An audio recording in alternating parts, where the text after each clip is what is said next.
अगर मैं अपने शरीर के एक-एक अंग को भी आपके चरणों में चढ़ा दूँ, तो भी उसका बदला नहीं दे सकता। जो आपने मुझ नाचीज़ को कुछ भी जिसके बारे में कोई ज्ञान नहीं है, कोई संस्कृति नहीं है, कोई भाषा का ज्ञान नहीं है, अनपढ़ अल्पज्ञ है, उसके लिए मुझे क्षमा करना। मेरे से कोई गलती हो गई हो, कोई भूल हो गई हो, और गलती पल-पल करते हैं, भूल करते हैं। बस आप हमें क्षमा करते रहना। श्री राधा कृष्ण पर विवादित बयान देने के बाद पहले प्रदीप मिश्रा ने माफी मांगी, नाक रगड़ी। अब दरबार लगाने वाले कुमार स्वामी भी रास्ते पर आ गए हैं। कुमार स्वामी ने भी हिंदू धर्म और श्री कृष्ण को लेकर विवादित बयान दिया था। कुमार स्वामी ने एक चिट्ठी लिखी जिसमें उन्होंने साफ लिखा कि उनकी मति मारी गई थी, जिसकी वजह से ऐसा बयान दिया। और अब कुमार स्वामी ने अपना विवादित बयान वापस ले लिया है और जल्द ही श्री कृष्ण के दरबार में माथा रगड़ने आएंगे। सभी ऋषियों को, मुनियों को, वृंदावन की पावन धरती के सभी महर्षियों को, सभी भक्तों को, बांके बिहारी के अनन्य भक्तों को मेरा कोटि-कोटि वंदन, कोटि-कोटि नमन, कोटि-कोटि प्रणाम। आपने जो मुझे प्रेम दिया, पूरे विश्व में जो सनातन धर्म की जय-जयकार हो रही है, करोड़ों-करोड़ों लोग जो ठीक नहीं हुए, वो ठीक हो गए हैं। ये आपकी कृपा से, आपके प्रेम से, आपके सद्भाव से, आपके आशीर्वाद से हुआ है। जो अमेरिका में अद्भुत मंदिर बन रहा है, लंदन में बन रहा है और बना भी है, और पूरे विश्व के वैज्ञानिकों ने, डॉक्टरों ने जो माना है कि कृष्ण भगवान की इतनी शक्ति है, वो सभी बार-बार इसका जो वंदन कर रहे हैं। उसमें मैं उनको बोलता हूँ कि मेरा कोई योगदान नहीं है, मेरा कोई हाथ नहीं है, मुझे कुछ नहीं पता। ये केवल बांके बिहारी भगवान राधा कृष्ण की कृपा से है, और वहाँ के संतों के, वहाँ के ब्राह्मणों के, वहाँ के ऋषियों के, उसकी कृपा से है ये सारा। हरिद्वार के ऋषियों के सभी संतों ने जो मुझे दिया, शंकराचार्य जी ने दिया, जो मुझे उपाध्यक्ष बनाया, इतने-इतने बड़े सम्मानित किए और महाबलेश्वर बनाया, और महाबलेश्वर के बाद मुझे जो दुनिया का सबसे बड़ा पद होता है, वो महाब्रह्म ऋषि का पद होता है, जिससे ऊपर कुछ होता ही नहीं है, और वो बना दिया। और मुझे कोई ज्ञान नहीं है किसी चीज़ का। तो आपकी जो इतना प्रेम मिला है, आपने जो स्नेह दिया है, आपने जो आशीर्वाद दिया है, उसका मेरे पास बदला देने के लिए कुछ भी नहीं है। मैं आपको कुछ नहीं दे सकता। अगर मैं अपने शरीर के एक-एक अंग को भी आपके चरणों में चढ़ा दूँ, तो भी उसका बदला नहीं दे सकता। जो आपने मुझ नाचीज़ को कुछ भी जिसके बारे में कोई ज्ञान नहीं है, कोई संस्कृति नहीं है, कोई भाषा का ज्ञान नहीं है, अनपढ़ अल्पज्ञ है, उसके लिए मुझे क्षमा करना। मेरे से कोई गलती हो गई हो, कोई भूल हो गई हो, और गलती पल-पल करते हैं, भूल करते हैं। बस आप हमें क्षमा करते रहना। ब्रजवासियों का जो प्रेम मिलता रहेगा।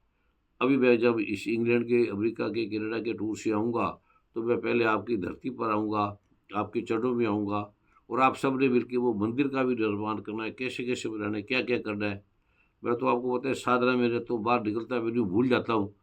तो आपसे प्रार्थना है कि मुझे क्षमा करना, कोई भी किसी प्रकार की भूल-चूक हुई हो, और उनको भी क्षमा करना जिन्होंने ये ऐसे केसेस जो बनाई है सारी, जो बिल्कुल भ्रामक है, इसका अर्थ ही नहीं है, 1% भी अर्थ नहीं है। तो ये मैं आपके प्रेम के लिए आपको कोटि-कोटि वंदन देता हूँ, प्रणाम देता हूँ। आपके चरणों में कोटि-कोटि प्रणाम, मुझे आशीर्वाद हो, ये यात्रा है, ये सफल हो, क्योंकि पूरे विश्व को आपकी ज़रूरत है, बांके बिहारी की ज़रूरत है, माँ राधा की ज़रूरत है। उसके बिना इनकी बिहारी जा ही नहीं सकती, इसका कोई इलाज नहीं। वो खुद कह रहे हैं कि हम तो ठीक हो गए। अब इस सारे वर्ल्ड में जय श्री कृष्ण, जय श्री राधे, राधा माँ का जो मंत्र है, कृष्ण भगवान का जो मंत्र है, वो जप रहे हैं, वो पाठ कर रहे हैं। और आपसे आशीर्वाद एक और माँगता हूँ कि सारे लोग ठीक हो जाएँ। जो बहनों को बीमारी है, जो सारे लोगों को बीमारी है, सभी बहनों को रोग है, जिससे वो बड़े-बड़े जा रही हैं, बहुत बुरा हाल हो रहा है। आप आशीर्वाद दो कि वो सारी भाई-बहनें ठीक हो जाएँ, पूरा दुनिया सुखी हो जाए, आपकी कृपा सब पर बनी रहे। ये मैं आपके चरणों में प्रार्थना करता हूँ। आपकी जय हो, सभी संतों की जय हो, सभी महात्माओं की जय हो, सभी ऋषि मुनियों की जय हो, मंदिरों के सभी पुजारियों की जय हो, सभी गौ माताओं की जय हो। तो मेरी तरफ से, मेरे भाव से जो बोलना चाहिए मुझे, वो भी बोलना नहीं आता। तो आप मेरे भाव को समझो कि जो आपको अच्छा लगे वो मैं करूँ, और जो आपकी श्रद्धा हो, जो आपको लगे कि ये कहना चाहिए, ये करना चाहिए, तो मैं हर चीज़ आपसे सीखी है। आप जो भी मेरे पास है, वो एक ही चीज़ आपका है। भगवान श्री कृष्ण का है, माँ राधा का है। मेरे पास अपना कुछ नहीं है, मैं बार-बार बोलता हूँ। कुमार स्वामी ने वीडियो जारी करके माफी तो मांग ली। अब जरा ये भी सुन लीजिए कि उन्होंने राधा कृष्ण पर क्या विवादित बयान दिया था। चरित्रहीन कौन है? भगवान कृष्ण कहते हैं मेरे में चरित्र नहीं है, गुण ही नहीं है। अब एक शादी कर ली, 2 कर ली, 15 कर ली, 16 कर लो, बहुत है। 16 कितनी कर ली? 16,000। ये कोई चरित्र है? कोई किसी भगवान का कोई चरित्र है? और बच्चे कितने कर लिए? 1,60,000। ये चरित्रवान करेगा? है कोई कर सकता है 16,000 शादी? 16,000 से 100 बच्चे पैदा कर सकता है। और काम वासना बिल्कुल ही नहीं है। किसी भगवान ने काम वासना बिल्कुल नहीं है। 16,000 रण से रोज भोग करते थे।